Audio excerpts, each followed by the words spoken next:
Welcome to Storytime Fun, boys and girls. We hope you enjoy. Today's story is out of the classic fairy tales book from Hans Christian Andersen and the Brothers Grimm, as retold by Nicola Baxter.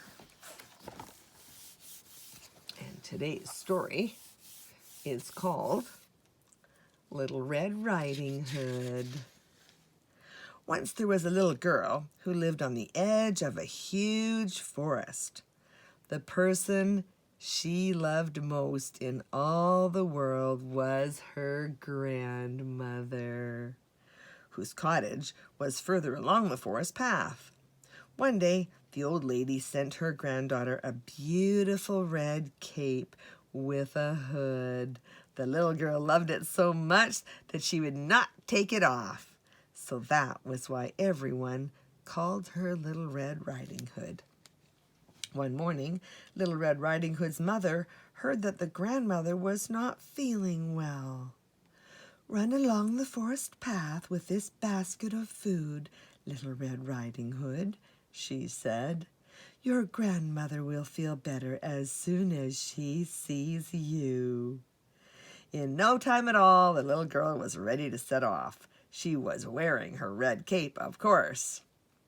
"Now just remember," warned her mother, "you must go straight there and don't stop for anything." "Don't worry," Little Red Riding Hood smiled, and off she went. Now, Little Red Riding Hood had not gone very far down the path when out of the trees stepped a very large wolf. "My Little Red Riding Hood," he said, "where are you off to in such a hurry?" The little girl answered politely, "I am going to see my grandmother, but I'm afraid I cannot stop to talk." And on she went. But when she was halfway to her grandmother's house, Little Red Riding Hood was surprised to see the same wolf leaning against a tree. "I was just thinking, dear child," he said, "how nice it would be to take your grandmother some of the beautiful flowers that bloom by the path." Well, that did seem to be a good idea. So Little Red Riding Hood stopped to gather the flowers, and when she looked up, the wolf was gone. It was rather late by the time that Little Red Riding Hood knocked on her grandmother's door. "Come in," called a gruff voice. "Poor grandmother, you don't sound well at all," cried the little girl. Inside the cottage, Little Red Riding Hood tiptoed toward her grandmother's bed. The old lady did not look very well either. "Why, grandmother," gasped her granddaughter, not very politely, "what big ears you have." "The better to hear you with," croaked the invalid. Little Red Riding crept closer still. "Oh, grandmother, what big eyes you have!" she cried in surprise. "The better to see you with," growled the figure in the big bed. Little Red Riding Hood took one more step and had a dreadful shock.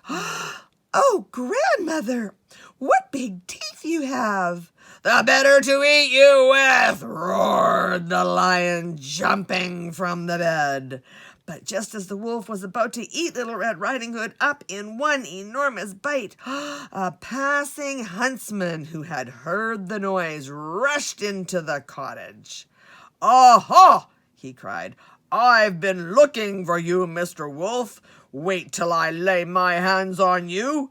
And he chased the wolf right out of the cottage and into the trees. Little Red Riding Hood was just recovering from her shock when she heard a muffled sound from the cupboard. Bravely, she flung open the doors. "Oh, grandmother," she cried with relief, "I thought you had been eaten up by the wicked wolf." "He was saving me for dessert," said the old lady, hugging her granddaughter. "And how are you feeling?" asked the little girl, remembering that her grandmother was not feeling well. "I always feel better when I see you, Little Red Riding Hood," smiled her grandmother. "You must know that." Yay. Well, that's it for today. We'll see you next time.